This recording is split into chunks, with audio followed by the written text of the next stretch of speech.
Bon, les amis, regardez qui est mort. Eh ouais, c'est la deuxième fois. Putain, le gars il est mort en 2022, il est mort en début 2024. T'as combien de vies? Comme les chats? Bah ouais, j'espère, parce que là ça fait déjà 2, faut pas qu'il tire plus loin, hein, parce que sinon ça va s'arrêter au moment. Logiquement, il y en a 7, mais bon. Les amis, j'ai retrouvé donc Franck en forme et on lui a amené du matériel. Napoléon, Ouais. très important, mais je pense que c'est pas ça que t'attendais le plus. Ouais, mais je suis quand même content de mon petit Napoléon, je vais le mettre sur la voiture, t'as vu, pour faire chez les Russes, hein. C'est le premier Français qui est, et le seul qui est rentré à Moscou, donc on va continuer sur la bonne notoriété. Je vous remercie pour ça. Alors ça, c'est une attache pour une thermale pour mettre sur mon fusil sniper, ça me permettra de tuer du buffet de la nuit. Merci beaucoup. Ça, c'est un tournevis dynamométrique, c'est pour serrer mes optiques sur une force donnée, parce que quand on serre trop, ça peut jouer sur la lentille à l'intérieur et c'est pas bon. Donc merci pour ça. Ça, c'est le cassoulet, petite dédicace, cassoulet, comme d'habitude. À chaque vous fois. connaissez. On dirait que je suis sponsorisé par le cassoulet français. Mais n'empêche qu'il est attendu ici. Voilà, merci beaucoup. On a, excusez-moi, on a ça. Alors ça, c'est ma fixation pour le clou du spectacle. C'est une fixation aluminium anodisé, pas de déformation et spécialement étudiée pour ça. Ah, et c'est quoi ça? Et ça, C'est le gros truc? messieurs, dames, ça c'est vraiment, avec ça, je peux tuer du bipède très loin. Alors, on va rappeler que ton record actuel, il reste à 1800 mètres, c'est ça? Non, 1660. 1660. Ah, petit joueur, Mais peut-être. bon, ouais, je suis un petit joueur, excusez-moi. Mais je l'ai fait qu'une fois. Hein. Alors ça, c'est vraiment le clou du spectacle. C'est une lunette Vortex. Très bonne marque d'optique. Les connaisseurs les connaîtront, c'est américain. Et voilà. C'est mon cadeau. Vortex x32, c'est une Razor. Et franchement, c'est une machine de guerre. Pour les connaisseurs, elle est en MRAD, c'est plus facile à calculer. Je suis pas fan du MOA. Alors, on va préciser que vont arriver également des équipements de chez Kestrel. Exactement, je vais avoir en Kestrel, je vais avoir un tripode, un petit tripode où je pourrais fixer ma station météorologique Kestrel dessus, avec une girouette qui, au lieu que je cherche d'où vient le vent avec mon Kestrel, il y a un système, je ne vais pas rentrer dans les détails, mais je poserai mon tripode à côté de mon fusil, 1 mètre ou 2 mètres à côté, et avec la girouette, ça mettra mon Kestrel en direction, et en Bluetooth, avec mon Kestrel, j'aurai directement ma dérivation et mon élévation, enfin ça n'a rien à voir avec le vent, mais pour le vent j'aurai ma dérivation.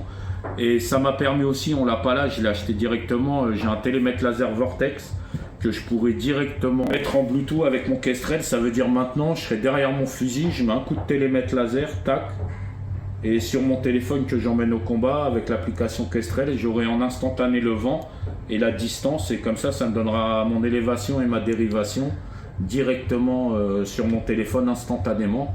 Comme ça ira très vite pour que je fasse mes réglages et puis je chasse le bipède et surtout que je le touche. Il y a aussi un clip thermal Ah oui.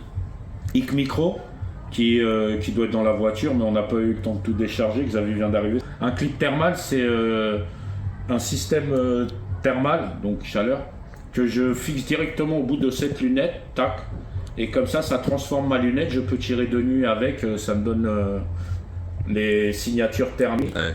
Et le dernier petit point, Un dernier cadeau qui m'a ramené pour le groupe. ça c'est tout le On groupe vous qui va en remercie. profiter. Alors c'est pas moi le spécialiste dans le groupe de ça, donc je touche pas trop. Trop technique pour moi je suis sniper. Un super drone. Thermal, Voilà. un Mavic 3T les amis. Alors attends, je reprends la C'est caméra quoi comme le ça. pro là-dessus? Je veux pas expliquer le concept, je pense que les gens qui nous suivent le savent déjà. J'ai encore 4 drones thermales à distribuer et des équipements un petit peu plus lourds qu'on amène dans le Donbass également à Kharkiv. Chers amis, bonjour et bienvenue aujourd'hui à Kharkiv. Vous voyez l'ambiance de fou qu'il y a dans cette ville? Alors, je vous raconte l'histoire. Normalement, j'étais censé aller un petit peu plus loin, mais j'ai eu quelques soucis avec la voiture sur le trajet. C'est super dangereux la guerre. Pour de mauvaises raisons. Regardez l'état de ma voiture. Bon, la voiture accidentée. Pas de bol pour elle aujourd'hui, mais on va la réparer. Because with Be a Hero, they are super fast and we already ordered. Ils ont déjà acheté les pièces détachées pour que ce soit livré très rapidement. Mais du coup, tatin, tout le matériel important est là. J'ai pas pu aller délivrer le matériel chez les amis combattants qui sont tous morts la semaine dernière. Alors je vous explique le concept.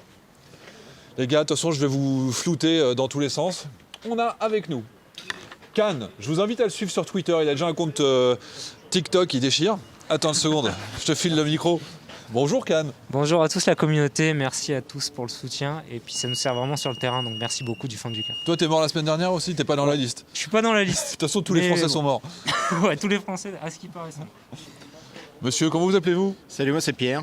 Pareil, je suis mort récemment dans une frappe russe qui a tué des milliers de Français en un seul missile. Pierre, vous le voyez de temps en temps sur LCI également. D'habitude, vous voyez son torse viril. Là, vous voyez son visage flouté.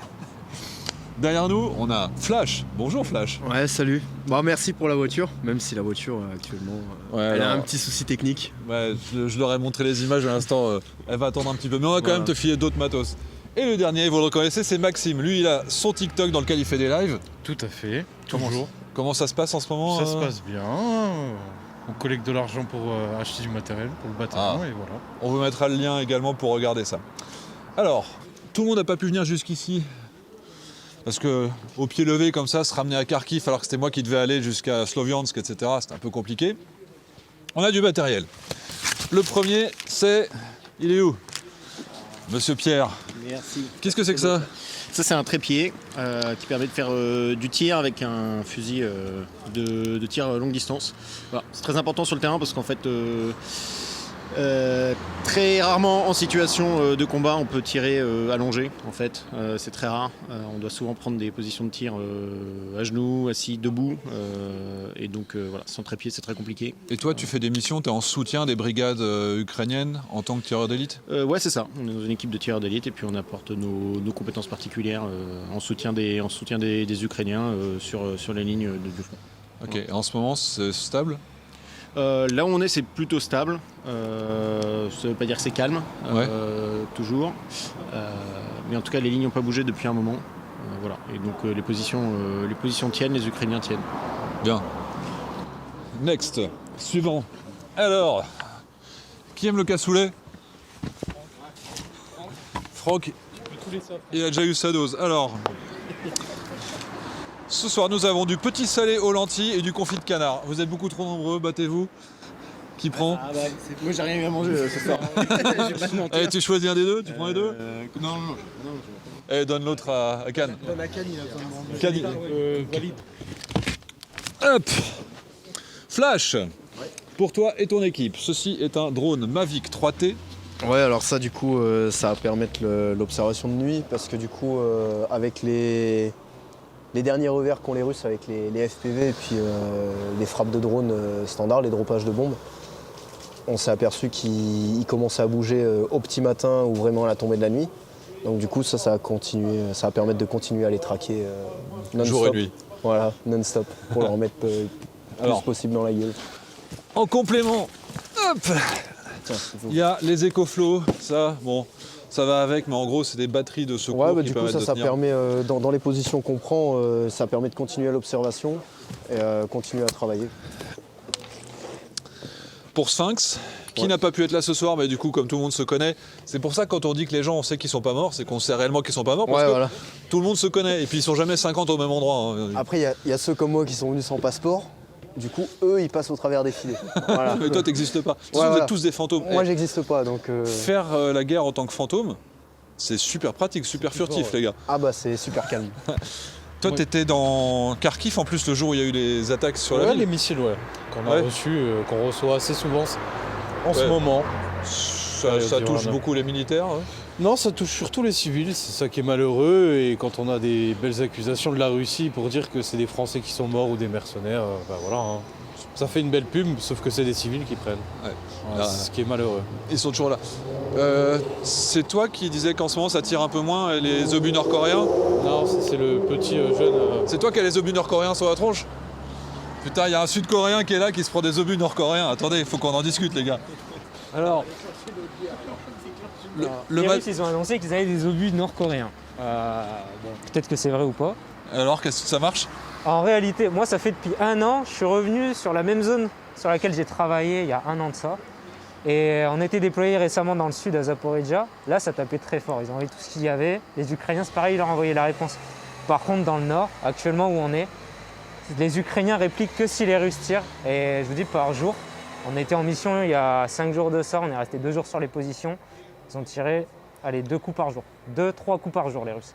Donc il y a une réelle faiblesse, enfin on ressent vraiment une réelle faiblesse au niveau de l'artillerie Il y a une russe. baisse de volume dans la zone? Il y a une baisse de volume, ils tentent des assauts qui sont totalement suicidaires, donc ils perdent beaucoup d'hommes.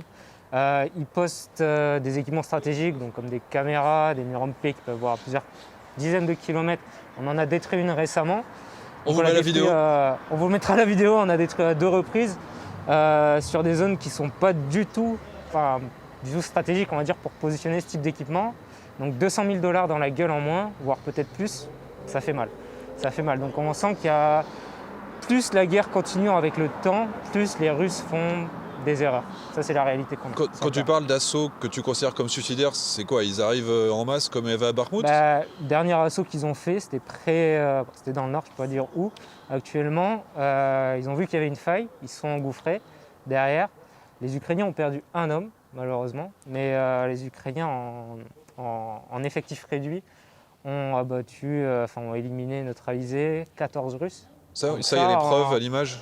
En 40 minutes, malheureusement, on n'a pas encore les images. Non, mais on les partagera pas en tout cas. Mais ça, c'est prouvé 14 contre 1. Ça, c'est prouvé.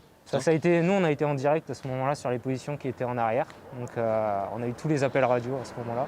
Donc, les Russes tentent. Et quand on regarde sur les lives, on regarde les visions des drones, on voit que c'est totalement désorganisé et qu'ils envoient des troupes qui ne sont pas du tout bien équipées. Parce qu'on le voit, c'est des troupes basiques. Et puis, ils se font arracher. Les barses. Ce qu'on appelle les barses. Il y a encore Storm Z. Vous faites encore des prisonniers? Des prisonniers, on en a fait dans le sud. Là, on n'en a pas parce qu'on est arrivé récemment dans le nord. On va voir avec le temps. Tout ce qu'on voit après, les prisonniers, nous, on a fait 2 prisonniers russes dans le sud, près de Zaporizhzhia. On opérait après Robotiné et Verbové. Donc dans la poche qu'il y avait. Ils étaient mal équipés. Quand ils ont été interrogés par nos commandants, nous, les seuls retours qu'on a eus, c'est qu'ils n'avaient aucune directive en termes de mission.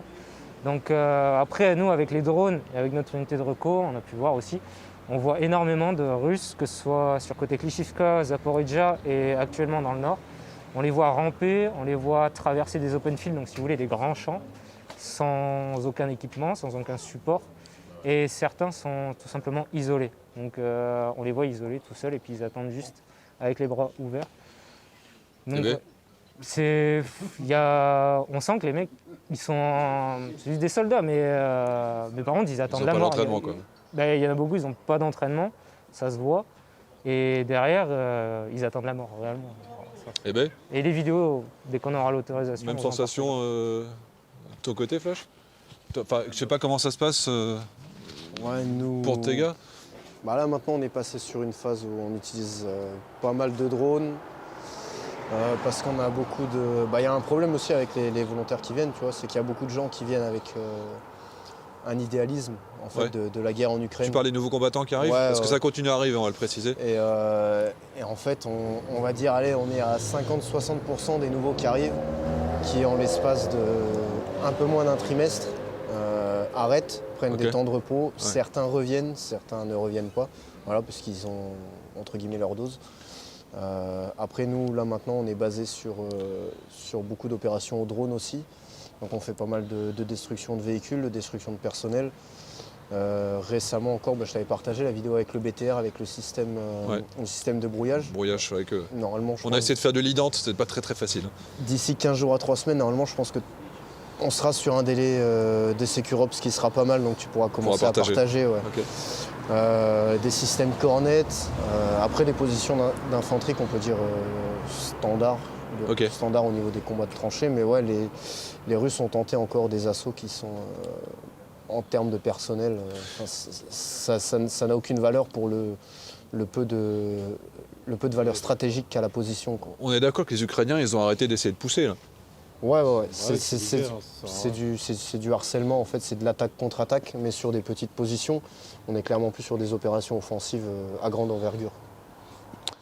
Ok, notre petite boîte. Ça, c'est la communauté, c'est vous les amis. Ça, c'est une boîte qui va à Cannes. Pas de bol, toi, t'as plus rien. C'est une mauvaise journée pour toi. Ça, c'est une boîte avec des pièces détachées de drones. Excuse-moi. Parce que drone, FPV, suicide. Ça, c'est le truc de Cannes. Donc ça, Tu vas faire du bon boulot avec ça. Ah, putain. Merci beaucoup. Voilà, je sais pas où je te mets ça à côté de Ouais, ton tu peux me mettre, foot salade. Parfait. Non, Est-ce merci que j'ai beaucoup, tout la distribué? communication. Non, il te manque. Il manque 2 choses, 2 écoflots encore. Voilà. Donc, le Père Noël existe. Vous êtes le Parfait. Père Noël, les amis. Vous sauvez des vies, vous aidez des copains. Et il y en a un autre pour l'autre drone. Quelqu'un a encore quelque chose à ajouter? Attends. Ah bon, on vous remercie. De toute façon, ça c'est... Hop, excuse-moi, attends, je vais pas enlever Jésus. Ah. La petite croix. Les copains, ils vous remercient. Ouais, merci. Merci beaucoup pour tout le soutien et pour le soutien à la passe de Javier, de regarder les vidéos. Voilà. Et je vous mettrai le lien. Et Marcine qui est là, de la fondation Be a Hero, qui participe également à toute cette logistique. Thank you Marcine for the logistic et help me. Merci beaucoup. Ah, you see, speak French, c'est un polonais à la base. Merci à tous pour l'aide. Comme vous le voyez, c'est quelque chose de très concret. Ça arrive directement dans les mains des combattants.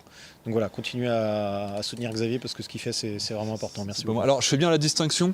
La collecte de la team Merlioz, c'est elle qui permet aux militaires de choisir leur matériel. Moi, j'assure qu'une partie de la logistique. L'argent qui est collecté avec l'argent des vidéos de YouTube, ça, c'est de l'argent qui permet des actions humanitaires. Et donc, c'est pour ça qu'on fait des missions mixtes. On a amené de la nourriture, des équipements électriques et le système, et puis bon, du cassoulet et tout le reste. Mais moi, j'assure que la logistique sera à la fin. Puis comme ça, tous les copains en ressortent vivants. C'est quand même le matos que les donateurs donnent. Tous les donateurs font, c'est quand même, on va dire, 35 à 40% du matériel et des ressources qu'on reçoit au sein des équipes. C'est quand même dû aux gens qui font des dons bénévolement. Et ça nous permet d'avoir des ressources directement qui arrivent au niveau des équipes et continuer à travailler, quoi. Donc c'est quand même pas mal, quoi. Allez, on va continuer alors. Merci beaucoup à vous tous. Vous servez vraiment énormément. Je voulais vous remercier parce que les gens ne pensent pas assez à vous. Et vous servez vraiment énormément autant que nous. C'est pas parce que nous on est au combat que on fait plus de travail que vous. Quoi, ce que vous faites, c'est vraiment énorme et on vous remercie vraiment du fond du cœur, moi et mes gars et tous les combattants français et les civils que vous aidez. Le peuple ukrainien vous remercie vraiment beaucoup pour ce que vous faites parce que la guerre elle n'est pas finie contrairement à beaucoup ce qu'ils pensent. Et vous inquiétez pas, on est toujours vivant. On meurt plusieurs fois mais on est comme le phénix. On renaît à chaque fois que nos cendres. Donc Slava Ukraine et fuck les orques. On espère que ça vous a plu. On fera d'autres vidéos très prochainement sur ce voyage ici, des interviews un petit peu plus longues. Puis on vous dit à très bientôt sur la chaîne.